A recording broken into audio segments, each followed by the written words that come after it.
Hey guys, welcome back to the channel. It's Isabella and I wanted to talk to you guys about how the changes in gas prices are directly affecting Ubers. So is this gonna be the end of Uber?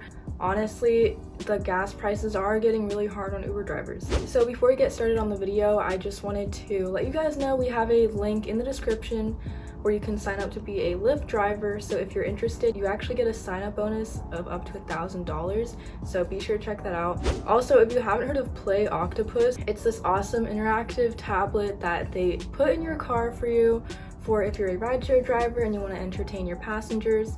And you also get paid because they have like play to earn games on there, and you can put like advertisements on there. So there's different ways that they'll pay you for having their tablet in your car. And some drivers have actually made up to an extra $500 per month. So be sure to check that out. There's also a link in the description for that. Anyways, let's get started on the video. So I'm sure just like everyone else, you are super alarmed about these gas prices. They're pretty insane right now. So I was living in Los Angeles and it was already bad, like as the pandemic's been starting to come to an end, but obviously it just got way worse when the Russian and Ukrainian war. Yeah, I was living in Los Angeles and the gas prices were already like getting pretty high. This was a few months ago. Like the average I'd say that I saw at gas stations was like $5 a gallon for like regular gas. Literally like 2 weeks before I left, the gas prices were up to like $7 or $8 a gallon, which is absolutely insane. So I know it's not quite as bad in other states and cities, but that's pretty insane to me.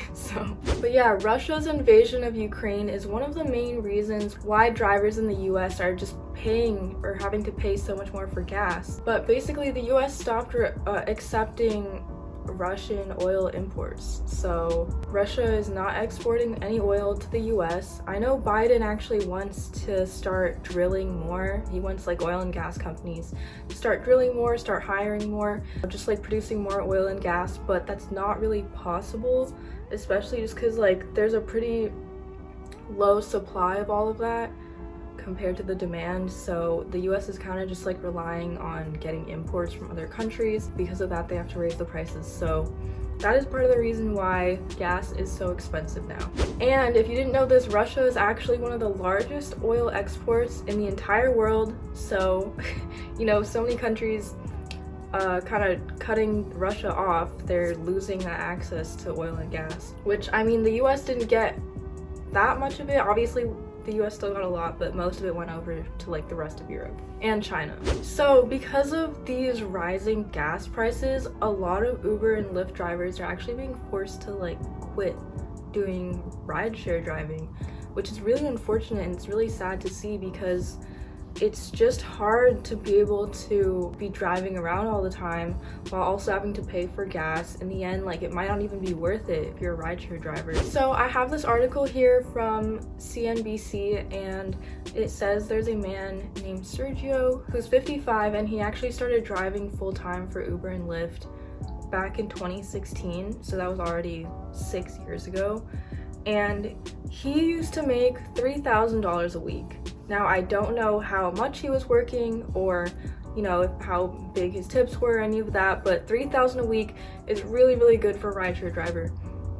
Honestly, it's really good, like, just in general. So, yeah, that's pretty insane. And what he's saying now is that, like, in 2022, it's nearly impossible to make that much as a rideshare driver. The gas prices already crippled like all drivers, and nearly half of rideshare workers and food delivery drivers, so like Grubhub and DoorDash, Postmates, Uber Eats, they've either completely quit doing these gigs or have just scaled back a lot because of how hard it is to be able to afford to be driving all the time. A lot of drivers are saying that they hope that this is temporary and that the supply is able to go up.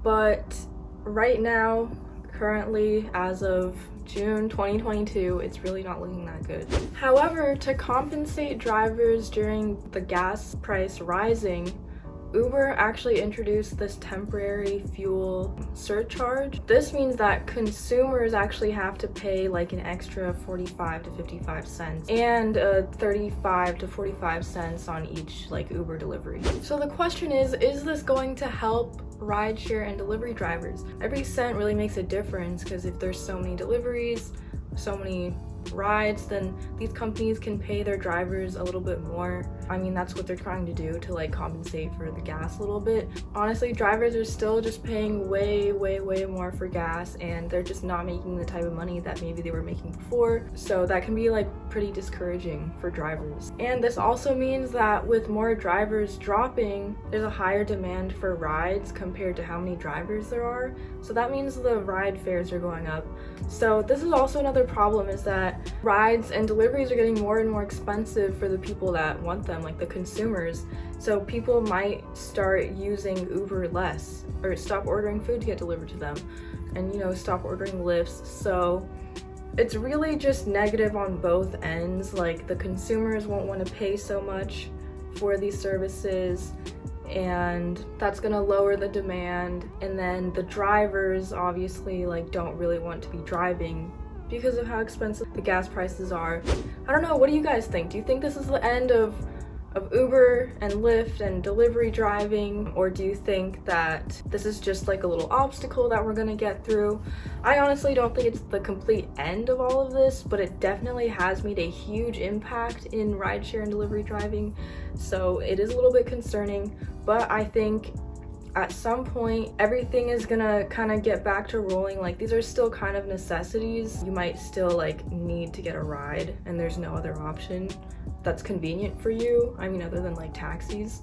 And then yeah, getting food delivered, like sometimes you just need to get food delivered. Like it can be a necessity at times. Like, COVID is still around, so if you get COVID, it's best to just get food delivered to you so you're not risking spreading the virus even more by going outside. Leave a comment down below letting me know what you think about all of this, and if you want to see more videos, be sure to like this video and subscribe, and I will see you in the next video. Bye.